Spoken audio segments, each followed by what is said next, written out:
pendant des années, le ciel t'a averti de tout ce qui allait arriver dans ta vie.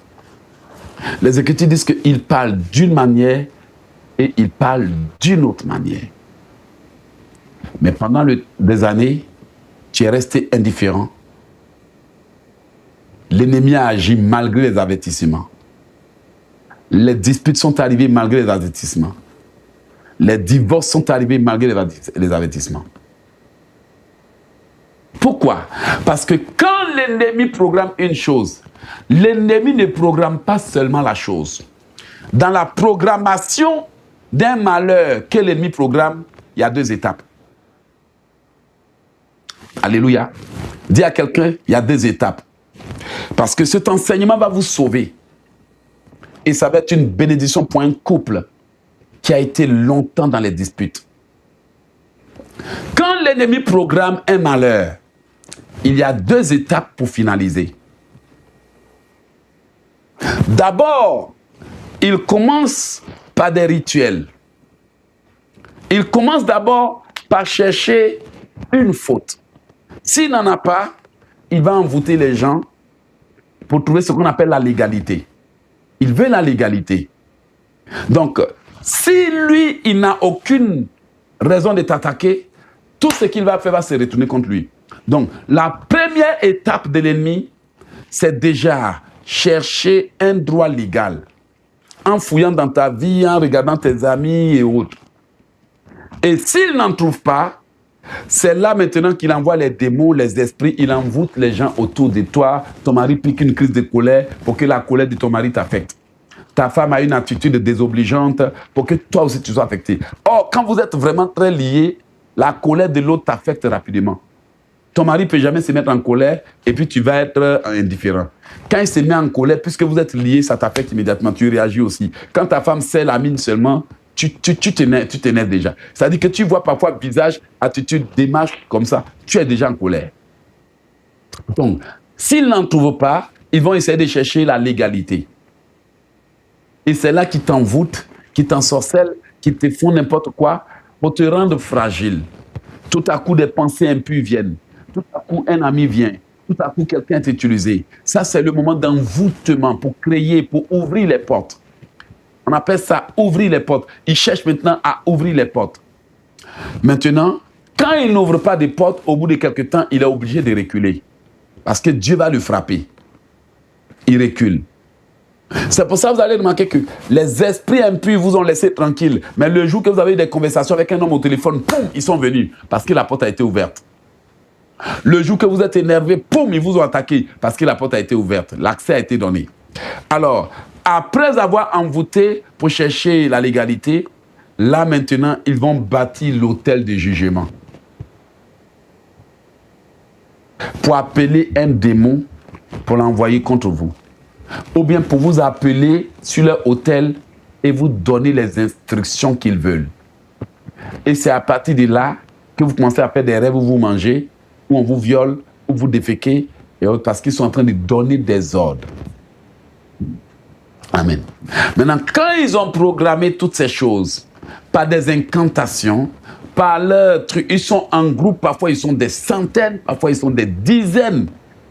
C'est pour ça qu'un chrétien qui est tout seul ne peut pas s'en sortir tous les jours. Ils unissent leur voix. Ce sont des associations maléfiques. Maintenant, quand ils ont fini de programmer la chose, tu peux ne jamais aller dans la direction qu'ils veulent. Vous voyez de quoi je parle? Tu peux ne jamais avoir la réaction qu'ils attendent de toi. C'est là maintenant qu'ils passent par le domptage. C'est-à-dire t'envoûter, te donner des ordres.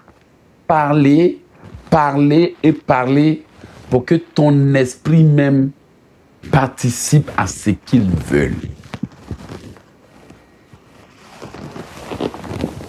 Alors en ce moment, tu peux désirer commettre un acte hors mariage. Même quand tu entends la voix de Dieu qui te dit ne fais pas ça, tu deviens sourd.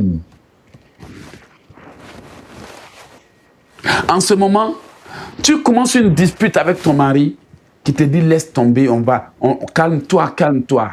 Mais tu t'en fous. Parce qu'ils ont déjà pris le contrôle sur toi.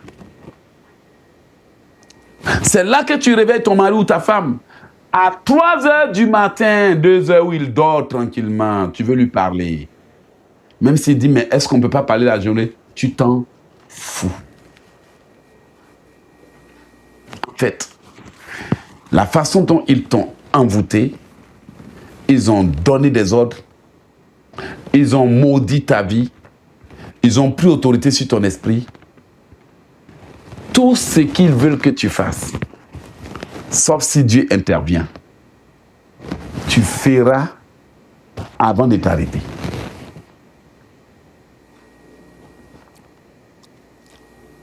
Donc, même s'ils ont déjà pris autorité sur toi pour dire, aujourd'hui là, on t'ordonne d'aller dans ta chambre, de t'enfermer et de te faire plaisir toi-même, pour qu'on te condamne avec.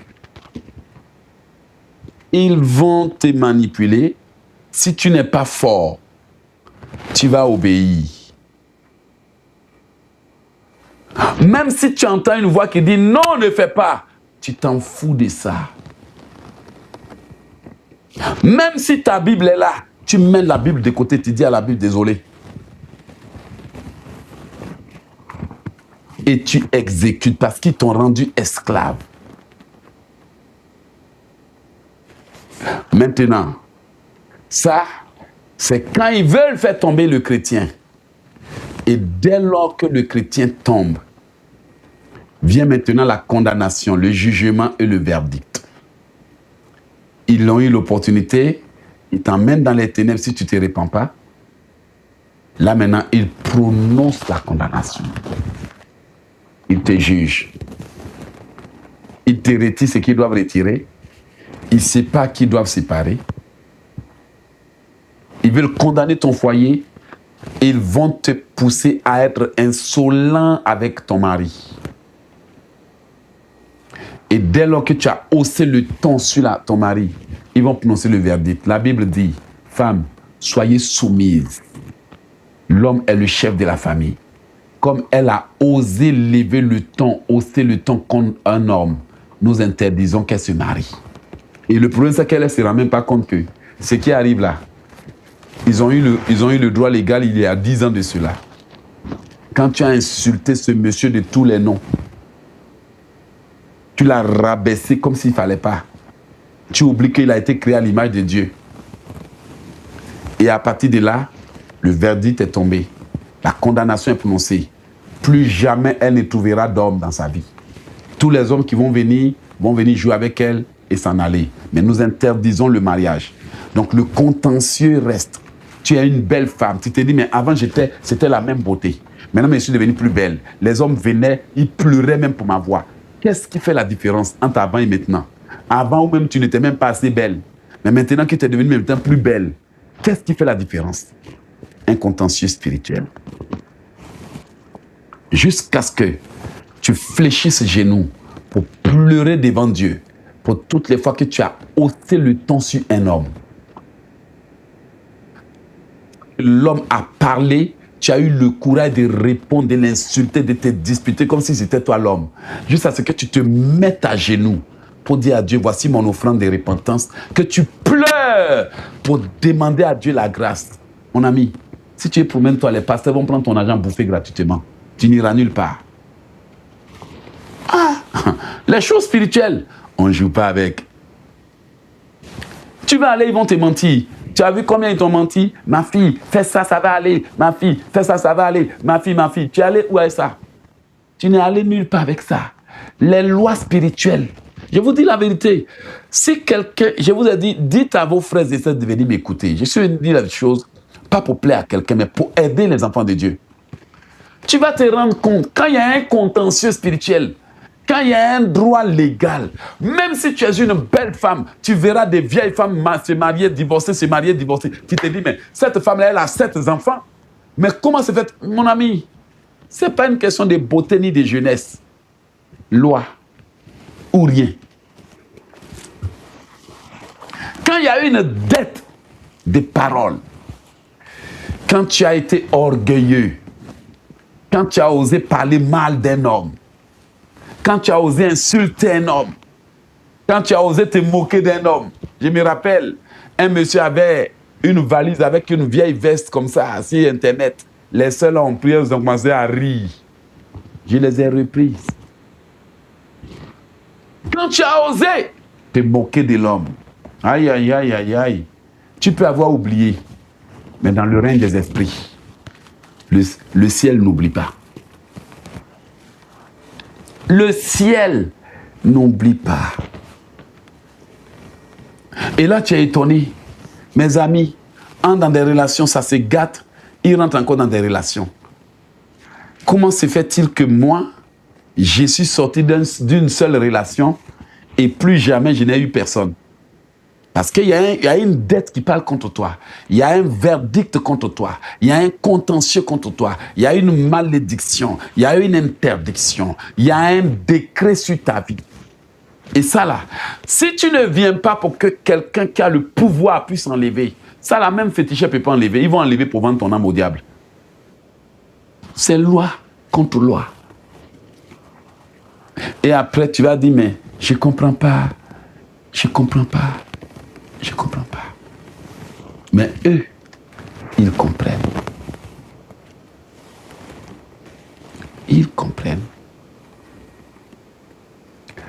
C'est pourquoi, qui que tu sois, quoi que tu fasses, fais attention à ce qui sort de ta bouche quand tu es en colère.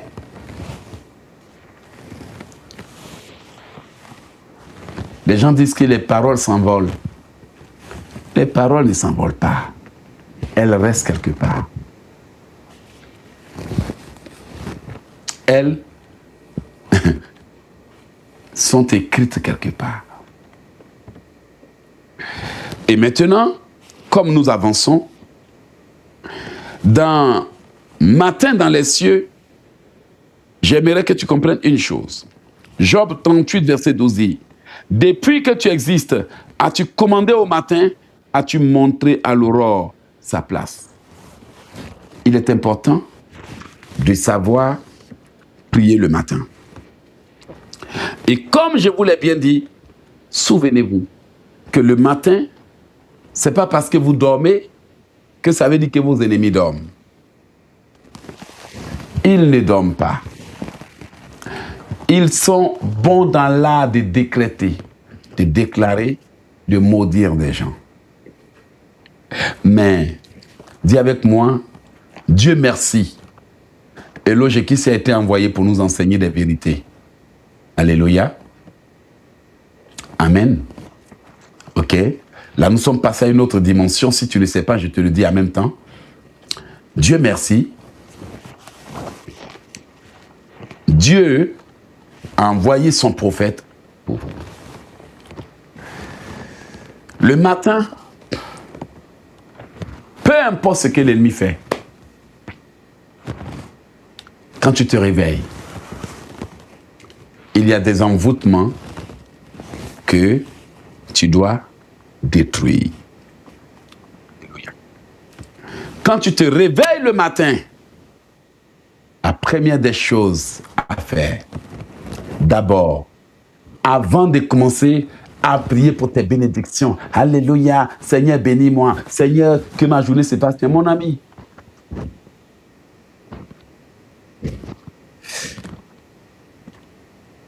Écoute-moi s'il te plaît.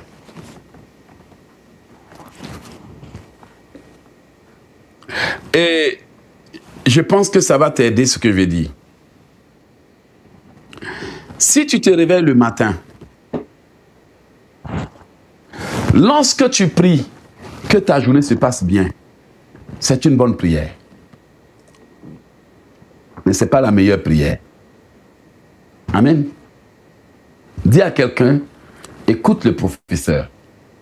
Quand tu te réveilles le matin et puis tu dis que ma journée se passe bien, c'est une bonne prière, mais ce n'est pas la meilleure prière.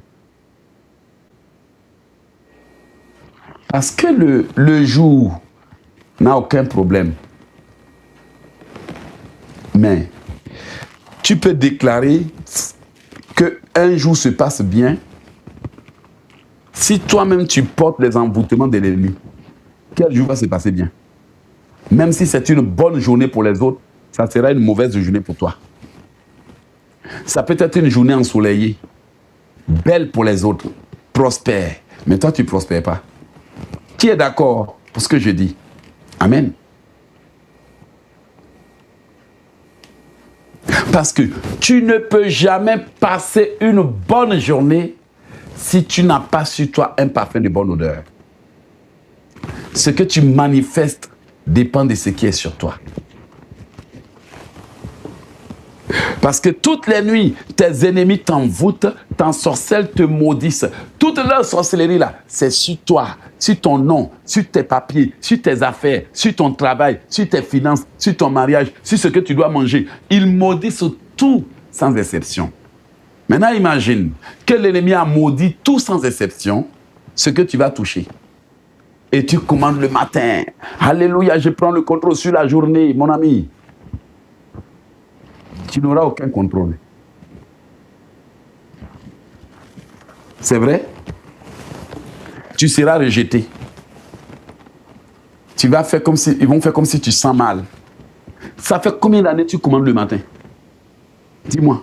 Ça fait combien d'années tu es en train de faire les prières pour commander le matin? Alléluia, le matin, le matin. Tout ce que tu réussis à faire, c'est d'annuler les malédictions. J'ai brisé, j'annule tout ce qui a été programmé contre moi. Alléluia, amen, ramana kata koto kotope. Amen, amen, amen. Mais toujours ta vie est bloquée. Et bien aimé, tu peux briser tout ce qu'ils ont mis sur toi. Mais l'envoûtement sur toi déterminera ce que tu vas avoir. L'envoûtement dans ta voix. Arrive même, tu demandes travail. Il y en a qui m'ont dit, mon ami, il n'y a pas de travail ici. À cause de ta voix seulement, on avait juste envie que tu dégages de là. On dit, il n'y a pas de travail. Parti là-bas.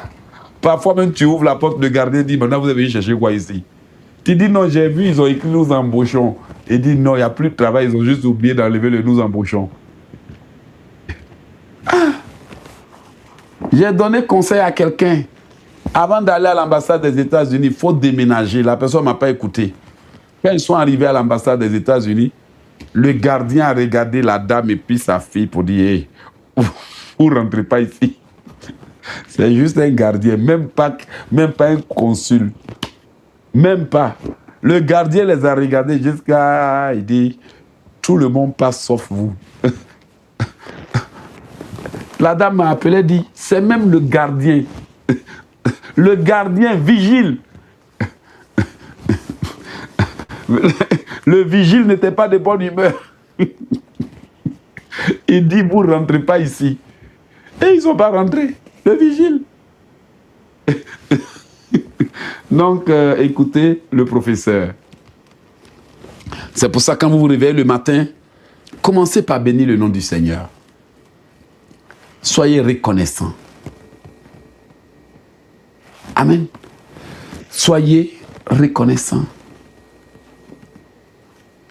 Il y a des gens qui arrivent à des endroits, Dieu a tellement touché le cœur du vigile, le cœur du gardien, qu'il sort. Il dit, madame, ça veut dire que comme lui, il connaît les gens, il s'occupe de ton dossier. Mais le monsieur, il me connaît où? Ça s'appelle la faveur.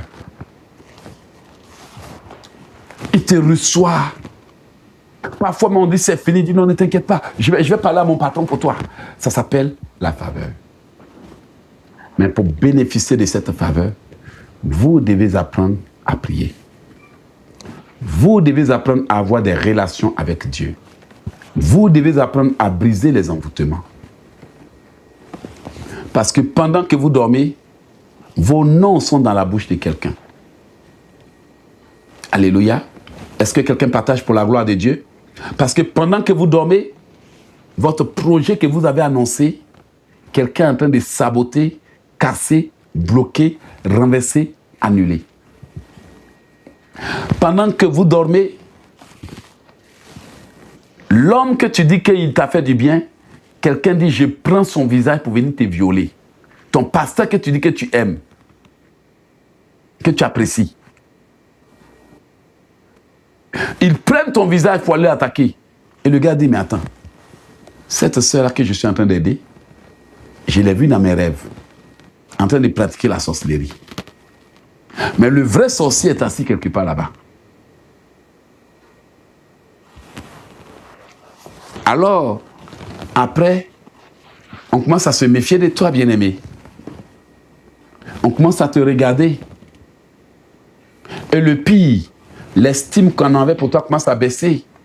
Parce que le doute est entré. Les soupçons, la confusion, la méfiance. Petit à petit, l'amour s'éteint. La considération disparaît. La joie qu'on avait de te voir s'évapore. Et tu dis, mais qu'est-ce qui se passe? Je ne comprends plus rien. Maintenant, quand tu appelles, on ne répond pas quand il faut. Maintenant, tes messages, on les lit, mais on répond plus tard. Maintenant, ton appel, on retourne. Maintenant, on te reçoit avec des excuses. Maintenant, tu sens que dans vos conversations, il y a la tension. Avant, il y avait la tension, mais maintenant, il y a la tension. Avant, c'était l'attention, mais maintenant, c'est tension. Avant, c'était la patience. Mais maintenant, tu sens qu'il est plus patient avec toi au téléphone. À peine il décroche, il a juste envie de raccrocher. Tu sens qu'il est pressé de dire au revoir. Alors là, tu sens qu'il y a l'envoûtement qui est en train de parler. Il y a la sorcellerie quelque part. Amen. Et le temps, tu vas te rendre compte, bien aimé, au bout de 2 mois après, c'est fini. Vous n'en parlerez plus. Ils vous ont déjà séparés.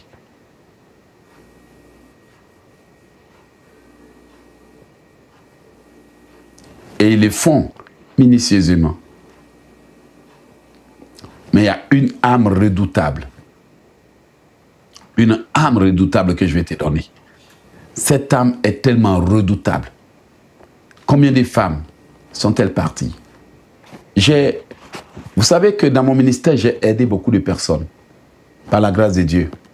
Certaines femmes ont manqué de sagesse. Dès que tu leur offres quelque chose, elles vont raconter à tout le monde.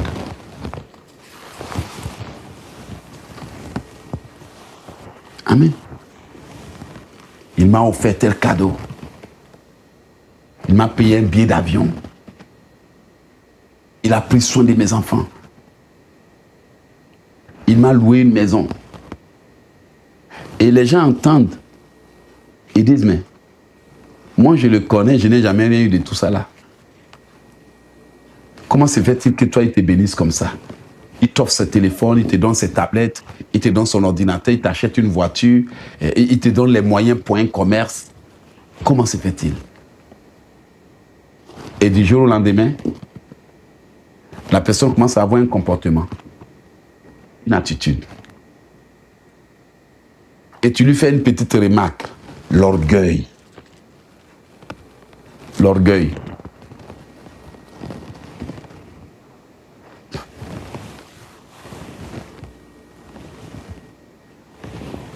Il y a des gens avec qui j'ai travaillé, que je voulais aider. Parfois, la personne finit de travailler avec moi. Avant même de rentrer chez elle, la confusion éclate entre elle et sa sœur. Bien aimé. Wow. Confusion. Une chaude dispute. Et puis tu es là, tu te dis, mais waouh. C'est même pas plus tard, sur le champ. Dès que le ciel prend une décision, le monde des ténèbres frappe. Division. Chaude dispute. Brusquement, mais avec un impact massif.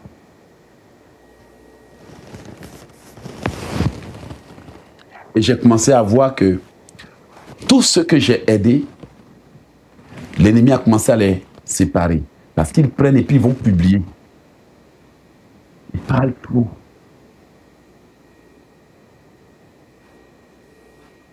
Et l'ennemi commence à les envoûter. Il commence à avoir un comportement où même pour un petit reproche, ils se sentent blessés. Même un petit conseil, ils sentent une blessure profonde, comme si tu les as insultés. Et c'est là que ça commence.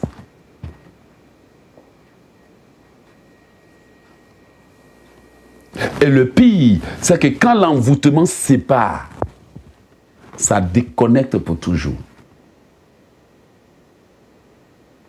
Seul le sang de Jésus peut restaurer. Amen. Alléluia. Tu ne me crois pas, mais je vais te poser une question. Les nombreuses personnes que tu as rencontrées, mais que, d'une manière ou d'une autre, vous êtes séparés, les as-tu retrouvées? Même quand vous allez tout faire pour vous retrouver, ça ne sera plus jamais comme avant. Quelque chose a été brisé. Et la réparation demandera un processus.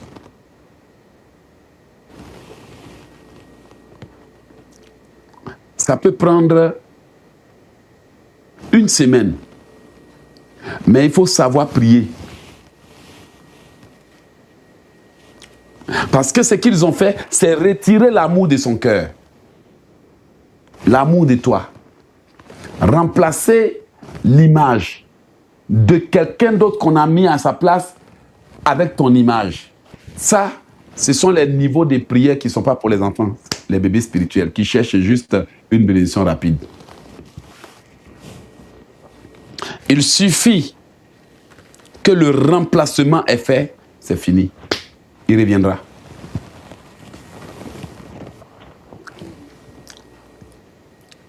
Jean 6, verset 70 dit, « Seigneur, à qui irons-nous? Tu as les paroles de la vie éternelle.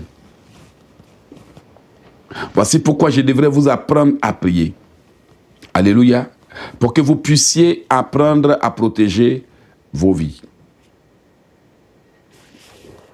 Maintenant, lorsque tu te réveilles le matin, l'une des prières les plus importantes que j'aimerais que tu fasses parce qu'on a fini l'enseignement, on va prier un peu puis se laisser, c'est la prière avec le sang de Jésus.